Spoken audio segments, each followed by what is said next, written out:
RSS ने फिर छेड़ा जनसंख्या राग। क्या हिंदुओं की जनसंख्या सच में कम हो रही है? एक आर्टिफिशियल डर दिखाकर देश को आखिर कौन गुमराह कर रहा है? जनसंख्या का जिन्न देश में गाहे बगाहे बाहर आता रहता है। हिंदुओं की जनसंख्या खतरे में है, वो घटते जा रहे हैं। जल्दी ही मुसलमान देश में बहुसंख्यक हो जाएंगे, ऐसा आर्टिफिशियल डर एक खास मकसद से पैदा किया जा रहा है। संघ के ऐसे तर्कहीन बयान दहशत, वहम, लोगों को बांटने, नफरत फैलाने में यकीनन एक बम का काम करते हैं। अभी हाल ही में राष्ट्रीय स्वयंसेवक संघ के सरकार्यवाह दत्तात्रेय होसबोले ने कहा कि जनसंख्या में असंतुलन हो रहा है, जो देश के लिए एक गंभीर समस्या है। उनका मानना है कि ये धर्मांतरण, जिसे अब इस बार वो मतांतरण कह रहे हैं, घुसपैठ के कारण हो रहा है। इसे समय रहते ना सुधारा गया तो इसके गंभीर परिणाम होंगे। उनका कहना है कि इससे हिंदुओं की संख्या कम हो रही है। ये एक साजिश है। इस बात को और पुख्ता तरीके से समाज में रखने और समर्थन में उत्तर प्रदेश के मुख्यमंत्री योगी आदित्यनाथ भी उनके हमकदम हो लिए। उन्होंने अपने एक हालिया बयान में कहा कि एक वर्ग की जनसंख्या बढ़ने से अराजकता फैलने का खतरा रहता है। बयान का इशारा और मकसद साफ है। आरएसएस प्रमुख मोहन भागवत ने भी दशहरा रैली में इस बात पर मुहर लगा दी और जनसंख्या नियंत्रण कानून की मांग कर दी। एक ऐसे वक्त में जब बेरोजगारी अपने चरम पर है, रुपया रोज गिरता जा रहा है, महंगाई आसमान छू रही है, खुशहाली इंडेक्स में भारत 146 देशों में 136वें स्थान पर गिर गया है। ऐसे समय में इस प्रकार के बयानों की जमकर आलोचना भी हो रही है। विरोधी पक्ष इसे जरूरी सवालों से ध्यान भटकाने वाला और सरकार की तमाम असफलताओं को छिपाने वाला मान रहे। क्या धर्मांतरण के कारण हिंदू खतरे में है? क्या सच में देश में हिंदुओं की आबादी घट रही है? इस मामले की पड़ताल करना बेहद जरूरी है। तो आइए देखते हैं कि इसके पीछे का सच आखिर क्या है। क्या ये सच है कि हिंदुओं की आबादी कम होती जा रही है? इस बात की पड़ताल में दिल्ली विश्वविद्यालय के प्रोफेसर दिनेश सिंह और प्रोफेसर अजय कुमार ने देश में उपलब्ध जनसंख्या के सरकारी आंकड़े का गणितीय मॉडल बनाकर साझा किया। उन्होंने अपने एक बयान में कहा कि आने वाले 1000 साल तक भी ऐसा होने वाला नहीं है। उन्होंने ये बात भारत के पूर्व चुनाव आयुक्त श्री एस.वाई. कुरैशी की हालिया बहुचर्चित किताब the population myth, Islam, family planning and politics in India के एक अध्याय में विस्तार से समझाई। क्या कहता है मुसलमानों की आबादी का औसत? नेशनल फैमिली हेल्थ सर्वे की 5वीं रिपोर्ट में इस बात का जिक्र है कि 47% मुसलमान फैमिली प्लानिंग करते हैं, लेकिन 53% अभी भी इससे बाहर है। लेकिन दूसरी तरफ हम ये भी देख सकते हैं कि 42% हिंदू भी फैमिली प्लानिंग नहीं करते, जो दूसरे नंबर पर हैं। देखा जाए तो ये दोनों ही समुदाय लगभग बराबर ही हैं। ये बात एक लंबे वक्त से फैलाई जा रही है कि हिंदू के 2 तो मुसलमान के 8 बच्चे होते हैं। ये एक भ्रम है। डेटा बताता है कि इन दोनों ही समुदायों में गैप 1 बच्चे से ज्यादा कभी भी नहीं रहा। यानी अगर हिंदू के 4 बच्चे हैं तो मुसलमान के 5।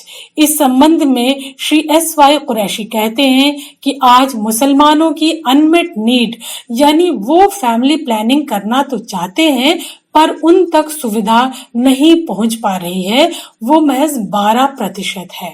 अगर सरकार हिंदू और मुसलमानों की अनमेट नीड पर विचार करे और उस पर मिशन मोड में काम करे तो ये संख्या करोड़ों में है। इससे एक बड़ा बदलाव लाया जा सकता है। 2020 के आकलन के अनुसार भारत में तकरीबन 100 करोड़ की आबादी हिंदुओं की है। एक अनुमान के मुताबिक 1947 के बाद हिंदुओं की आबादी 80 करोड़ से ज्यादा बढ़ी है। आंकड़ा ये भी कहता है कि 1951 से लेके 2020 तक लगभग हर साल औसतन हिंदू आबादी 1 करोड़ से ज्यादा बढ़ी है। दूसरी ओर मुस्लिम आबादी की बढ़ोतरी दर सालाना 25 लाख है। ऐसा तब तब है जब मुसलमानों की जनसंख्या की ग्रोथ रेट हिंदुओं के मुकाबले दोगुनी है। संघ का आर्टिफिशियल डर आखिर कितना जायज? वरिष्ठ पत्रकार रोहित शरण इस बारे में अपने एक लेख में कहते हैं कि भारत में हिंदू पिछले 100 सालों के ब्रिटिश शासनकाल और 700 सालों से भी ज्यादा वर्षों तक मुस्लिम राजाओं के शासनकाल में भी बचा रहा, खत्म नहीं हुआ। उस पर किसी किस्म का खतरा कभी नहीं पैदा हुआ। भारत में दुनिया के सबसे पुराने धर्म में से एक माने जाने वाले यहूदी धर्म के फॉलोअर भी रहते हैं। यहाँ की जमीन पर वर्षों पहले ईसाइयों ने भी कदम रखा और वो भी साथ साथ रहे, लेकिन हिंदू धर्म पर कभी खतरा नहीं मंडराया। यहाँ जैन, बौद्ध तथा सिख धर्म जैसे नए धर्म की स्थापना हुई, उनका प्रसार हुआ, किसी ने भी हिंदू धर्म के लिए बाधा नहीं खड़ी की। और आज जब हिंदू की संख्या 1 अरब के पार कर चुकी है और हर साल उसमें 1 करोड़ से ज्यादा की वृद्धि हो रही है, तो ये धर्म खतरे में है। तो क्या मुसलमान की आबादी से है हिंदू धर्म को खतरा? जैसे कि डॉक्टर S.Y. कुरैशी ने अपनी किताब के हवाले से आंकड़े के माध्यम से ये बात साबित की कि आने वाले 1000 सालों तक भी ऐसा नहीं होने वाला है। ये डर हमें संघ द्वारा दिखाया जा रहा है। अगर कुरैशी साहब की एनालिसिस गलत है तो होश बोले मोहन भागवत और योगी आदित्यनाथ को उनकी किताब के खिलाफ अदालत जाना चाहिए और अपने सबूत पेश करने चाहिए। इसी बारे में वरिष्ठ पत्रकार श्री स्वामीनाथन अंकलेश्वर अय्यर भी कहते हैं कि इस इल्जाम का कोई ठोस आधार नहीं है। उन्होंने कहा कि आजादी के बाद हुई हर जनगणना में मुस्लिमों का हिस्सा बढ़ा है। 1951 में जहां भारत की जनसंख्या में मुस्लिम 9.8% थे, वहीं 2011 में उनकी हिस्सेदारी 14.2% हो गई। इसके मुकाबले हिंदुओं की संख्या 84.1% से घटकर 79.8% रह गई। बीते 6 दशकों में मुस्लिमों की हिस्सेदारी में 4.4% की बढ़त बेहद क्रमिक रही है। यह ट्रेंड जारी रहा तो इस सदी के अंत तक भारत में मुस्लिमों की आबादी 20% से ज्यादा नहीं होगी। ये बढ़त और धीमी होगी क्योंकि मुस्लिमों और हिंदुओं के बीच प्रजनन का अंतर कम हो रहा है और शायद कुछ सालों में खत्म ही हो जाएगा। तालीम और इनकम में बढ़ोतरी प्रजनन दर को घटाती है, बढ़ाती नहीं। ऐसा दुनिया के किसी भी हिस्से का अध्ययन करके देखा जा सकता है कि आय वृद्धि और प्रजनन दर के बीच प्रतिलोम संबंध होता है।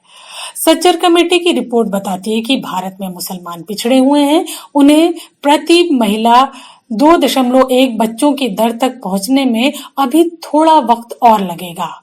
प्यू रिसर्च सेंटर की एक रिपोर्ट के मुताबिक 1992 में हिंदू और मुसलमान के बीच प्रजनन दर का अंतर 1.1 बच्चे का था, जो 2015 तक 0.5 बच्चे रह गया। अगर इसी रफ्तार से ये दर गिरती रही तो अगले 2 दशकों में ये अंतर भी खत्म हो जाने की संभावना है। हम ये भी जानते हैं कि कितने लोग भारत बसने आते हैं और कितने यहाँ से चले जाते हैं। 2014 के बाद से देश में एक नया ट्रेंड तेजी से बढ़ा है। भारत के लोग तेजी से भारत की नागरिकता छोड़ अमेरिका, कनाडा, यूरोप सहित अन्य देशों में बसने लगे हैं। कारण जानने की कोशिश में कुछ बातें सामने आई। लॉ एंड ऑर्डर, सुरक्षा, जन विरोधी आर्थिक नीतियां, समाज में हिंदू मुस्लिम के नाम पर फैलाए जा रहे फसाद, सुकून की तलाश। एनआरसी और सीएए के नाम पर लोगों को घुसपैठिया करार दिया जा रहा है, उनसे देश को खतरा बताया जा रहा है। लेकिन सच ये है कि जितने लोग भारत बसने आ रहे हैं उससे ज्यादा बाहर जा रहे हैं। भारत में 35 लाख लोग यूएई गए, अमेरिका में 20 लाख लोग बस गए। भारत की आबादी में मुस्लिमों की हिस्सेदारी भले ही 14.2%, मगर देश से बाहर जाकर बसने में उनका हिस्सा 27% है। वहीं आबादी में 79% शेयर रखने वाले हिंदुओं की बाहर जाकर बसने वालों में हिस्सेदारी 45% है। 30 सितंबर 2021 तक 8,81,254 नागरिकों ने भारत की नागरिकता छोड़ दी। ये बात केंद्रीय गृह राज्य मंत्री नित्यानंद राय ने भी लोकसभा में कही। एक साल में लगभग 1 लाख से ज्यादा लोग भारत की नागरिकता का त्याग कर रहे हैं। ये बात गंभीर है और काबिले फिक्र भी। यदि आंकड़ों पर गौर करें तो 2016 से 2020 के बीच 10,645 विदेशी नागरिकों ने भारत की नागरिकता के लिए आवेदन किया। इनमें पाकिस्तान से 7,782, अफगानिस्तान से 795 नागरिक शामिल हैं। वहीं वर्तमान में करीब 1 करोड़ भारतीय नागरिक विदेशों में रह रहे हैं। प्रधानमंत्री 15 अगस्त को लाल किले से देश को संबोधित करते हुए कहते हैं कि दुनिया हमारी तरफ उम्मीद से देख रही है, हम विश्व गुरु हैं, दुनिया का हमें नेतृत्व करना है, लेकिन लोग भारत की नागरिकता छोड़ रहे हैं, इस पर वो कभी कोई चिंता क्यों व्यक्त नहीं करते। संघ के लोग आम आवाम को जिस तरह का आर्टिफिशियल डर परोस रहे हैं, जो तर्कहीन है, जो सरकार के द्वारा जारी किए गए आंकड़ों के भी खिलाफ है, उसका मकसद समाज को जोड़ना कैसे हो सकता है। ये अपने आप में संपूर्ण भारत के लिए चिंता का विषय है।